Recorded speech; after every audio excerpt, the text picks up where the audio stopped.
farming, agriculture is for me and will remain a central aspect of human life and of our economies, and especially on the continent in Africa. So building this company was like... Of all the different sectors that a young, excited, techie entrepreneur might want to launch a startup in, agriculture doesn't often make it to the top of that list. But for Hamza Rkha Chaham, farms in Africa are producing only a fraction of what they could be doing with a little help from satellite imagery. So why not? So my name is Hamza. I actually co-founded SOWIT 5 years ago as a company that helps farmers on a daily basis to really make the best possible decisions. And this was a bit of the conclusion of a long path, starting in Morocco, where I was born, raised, before I moved to France, where I studied. I got the opportunity also to travel a lot in the continent in Africa, from Egypt, South Africa, Kenya, Zambia, so many countries, and also to experience a bit how technology was evolving so fast and how it was really changing the way people farm. Hamza Rkha Chaham's formative journey also included a year in Austin, Texas, where he was drawn into startup culture and encouraged to take risks. It was very interesting to me because Austin was a very liberal place where startups were really at this time developing very well, and where technology, and it started also with, the famous Texas Instruments and so many corporates that started there, but we're building a certain ground for innovation. And at this time, I needed to go and live an ecosystem where innovation was not simply something you do to build a company, but a way of life. Mm-hmm. And I loved my experience there.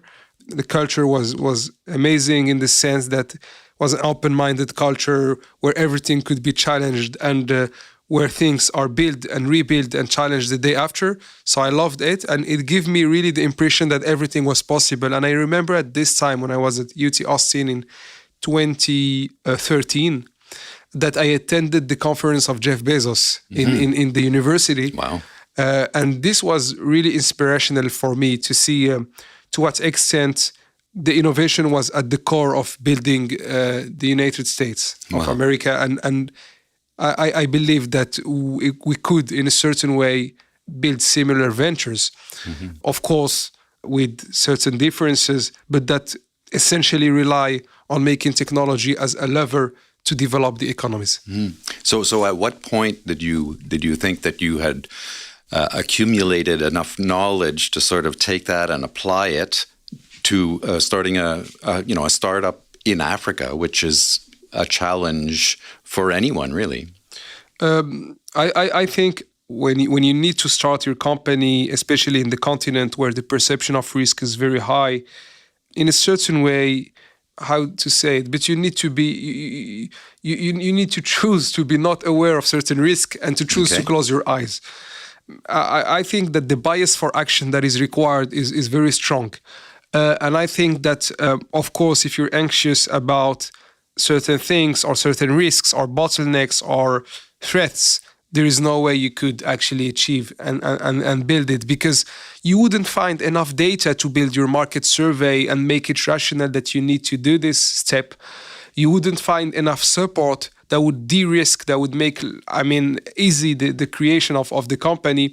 And probably you wouldn't also find locally enough role models and in order to make this possible. So a certain way, I believe that I chose actually to have this very strong bias for action, and I chose not to get into rationalizing what I was doing. Because I knew enough the continent from my experience and all the travels and the work I did there, that if I was starting to rationalize, I may lose an opportunity to live a dream. And I didn't want to lose this opportunity, so I want to make things happen, whatever.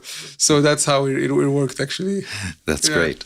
So your business, as you mentioned earlier, is about supporting farmers on the continent.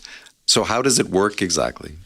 So farmers on a daily basis, they need to make decisions.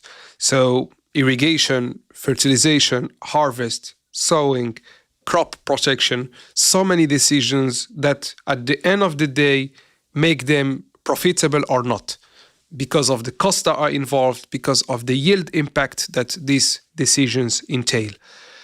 We are providing to farmers insights, data, recommendations that help them optimizing all these decisions.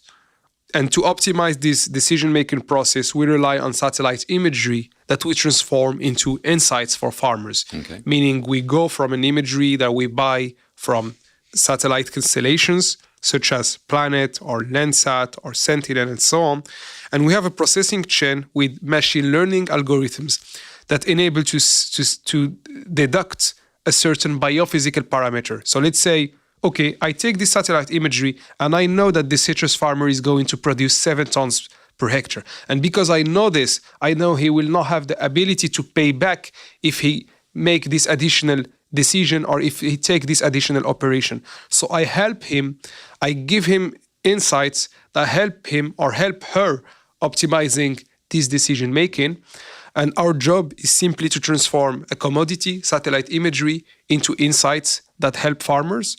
And recently, our data has been also used by insurances, banks, and governments, as they also want to use this data not to optimize operations, but to better understand risks associated to farming operations. So they can better understand creditworthiness and things like that farmers need to do their business. So do you also support them? Like, do those satellite images also provide information that they can use to improve their productivity? Yeah, of course. So one of the information that can be used to improve the productivity is nitrogen use, the fertilizer. For example, when a cereal farmer needs to fertilize at a certain crop stage, he or she is wondering what quantity is required. This quantity is very important because the crop can absorb a certain level, and over this level, it's going to be waste and pollution.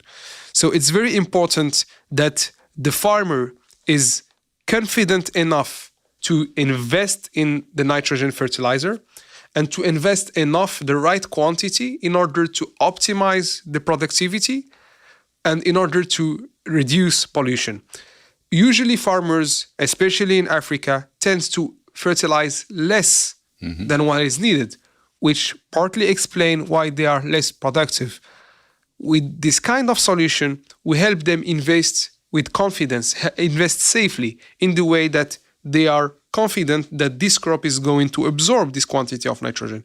And how are they confident? It's because we measure the quantity of biomass. We measure the quantity of vegetation, and because they know that they have a good quantity and it's developing quite well, they're confident enough to invest. So this is a bit how it works, and it's the same system for irrigation. So they would invest in irrigation if they believe it will help them increase in productivity. And it's basically a solution that would help setting trust when doing operations and making farmers comfortable with their investments. So there are tremendous technical limitations in many African countries. So how do farmers actually access this information? How do they get what you have to offer into their realm where they can actually apply it? So actually, it's very easy. It depends on what they can absorb and digest. So some of them simply receive text alerts. For example, you need to harvest the 9th of September if you want to reach this protein content. Wow. Some of them use the mobile application, which through notification tell them, look, you need to irrigate 17 metric cubes of water because your citrus needs this and this. And some of them even have access to a software that help them connect all this data with their financial data, with their wallet, with other information. But obviously, the last category of them, these are industrial producers. And farmers in Africa do not access laptops and sometimes can barely access smartphone with connection. Yeah. So we make sure that it's available really through text messages. And we actually even go further. We have an agronomic call center and we call them to make sure they did it, to get some feedback and to kind of involve with them in the production process. Because and it's good that you touch upon Africa and the specificity. I mean, we don't have digital highways, you don't expect any solution to run and get the retention rate and the growth rate without having humans behind driving the behavioral change. So it's very important that your solution could be adapted to the different level of customers and their absorption level. But it's even more important that you have staff teams on the ground that get people changing their behaviors with confidence. So that's really the trade-off. And so what about affordability? Yeah. These farmers also I assume, are very limited in terms of how much they can pay for services. Is it affordable for farmers? So I think there are three ways of seeing this question. The first is, can they pay themselves? Yes, because the cost of data now is really plummeting with the cost of satellite imagery. So we have certain solutions that are less than $10 per hectare, which for the year, for the yearly subscription, which means one farmer that has 2 hectares can pay $20 for the entire year to get all this agronomic support. $20 does not represent more than 1% of his revenue. I mean, the farm revenue. So that's first. Secondly, we focus a lot on end-user finance.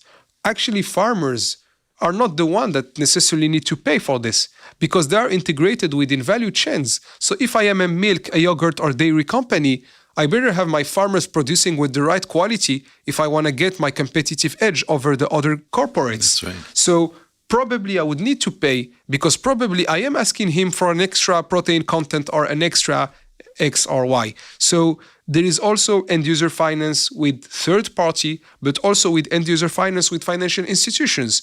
If I am a financial institution and I'm insuring this farmer or I'm providing a loan, I mean, under my strategy of diminishing the risks, I need to provide him with the way that he or she can do it.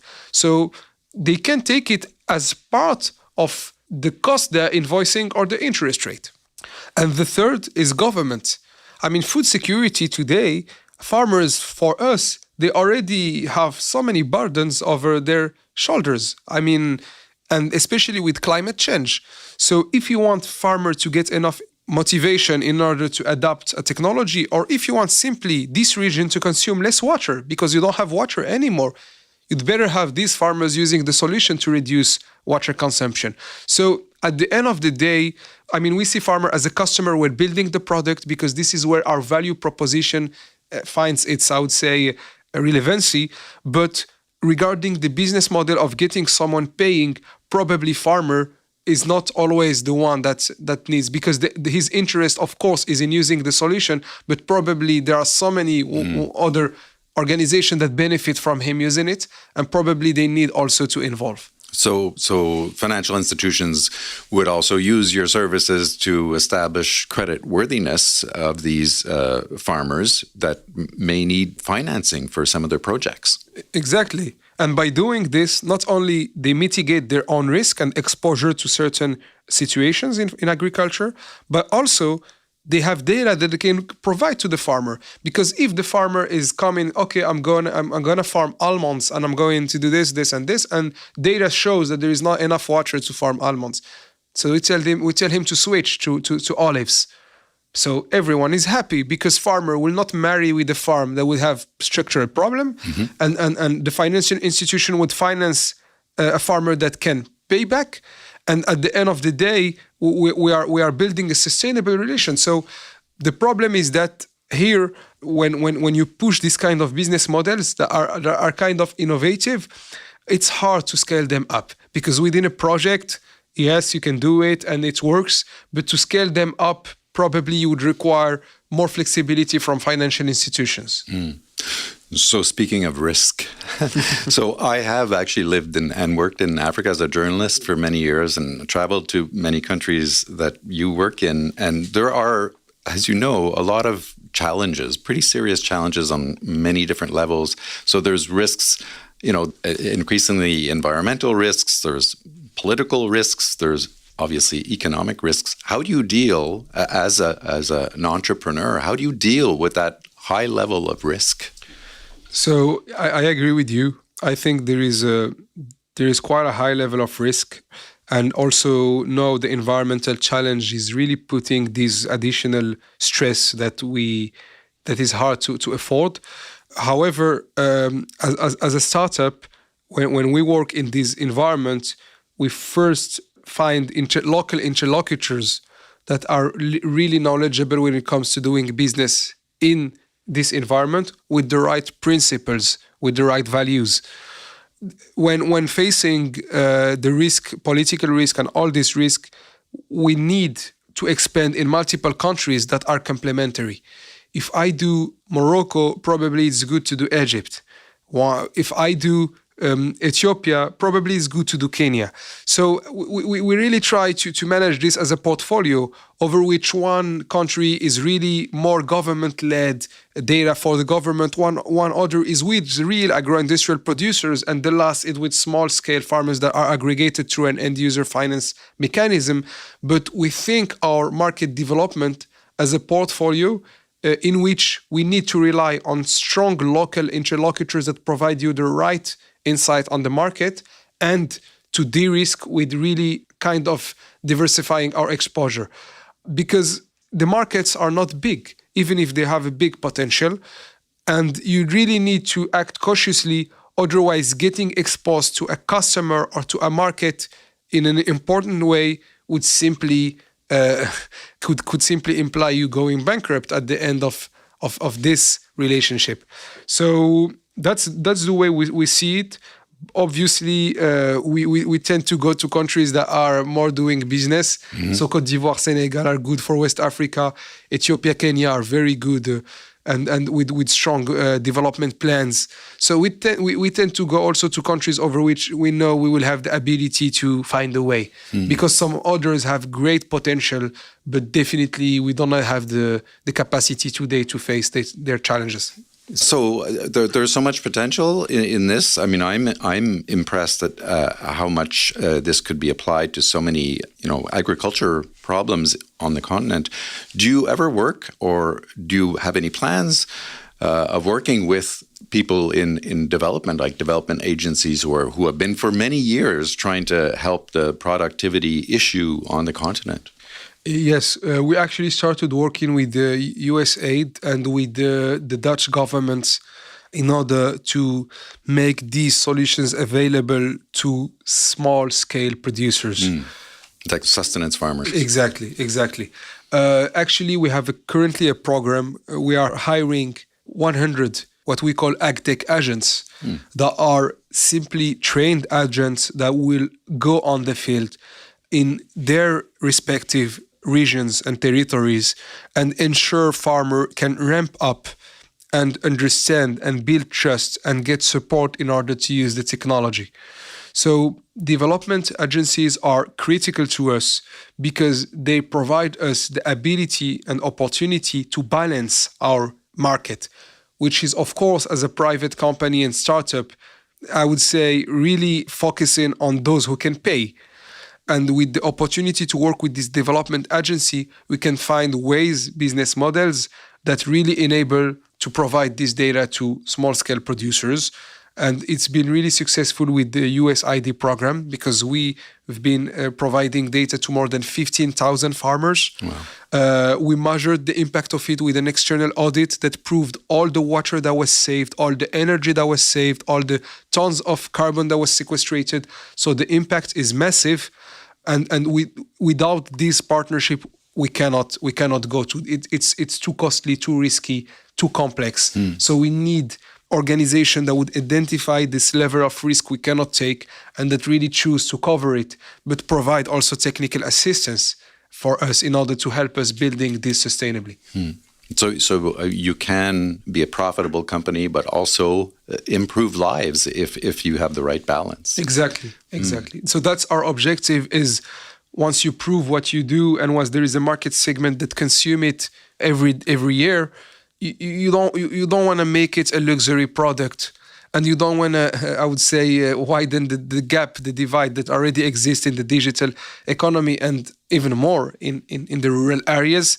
So you need to think cautiously about what the risk that you can end up creating.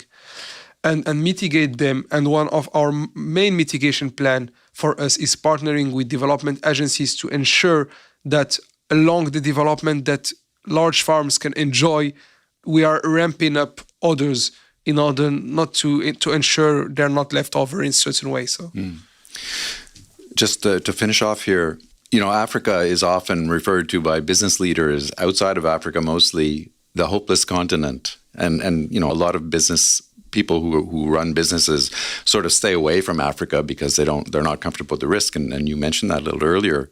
But how would you respond to that, the hopeless continent, in terms of starting a business?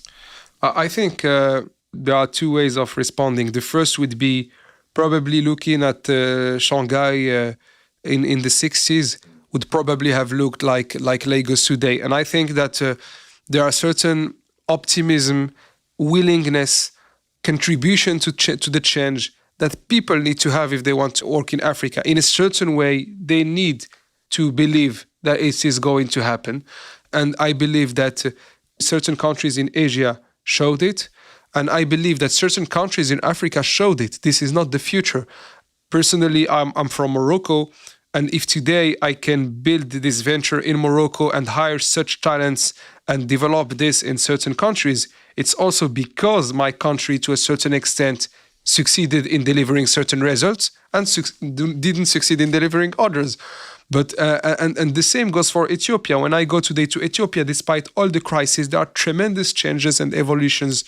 And Kenya and Nigeria, despite it's very, very hard, tough, and risks are very heavy, it's still moving forward. So I believe that people need to focus on the dynamism, see the success stories, do not see Africa as a whole, really focus on territories. For me, in Morocco, there is a bit of Europe and a bit of Sao Paulo and a bit of Angola and a bit of India. So they really need to think with multiple scales and see Southeast Asia as an inspiration, even though it's very different and probably these very fast-paced and stable growth models are not available anymore today, given the constraints we have in terms of climate change. And the second way, very quickly, maybe I would answer to this is, personally, I do business with purpose. When I wake up in the morning and when I'm sleep or just before sleep, I ask myself, am I happy with what I was doing today? And personally, even though if I had the opportunity, I worked in New York, in the US, I worked in Europe, but this is not where my place is. This is not where my heart is. So even though it's more difficult, for me it's easier to take everyday hard challenge in a place where my heart belongs than challenges that are maybe less difficult and probably more interesting intellectually from a technical perspective in a place where I don't feel I do belong. So Hamza Rkha Chaham is the co-founder of SOWIT, works in many African countries, and I'm sure that list will grow longer. Thank you so much for coming. Thank you.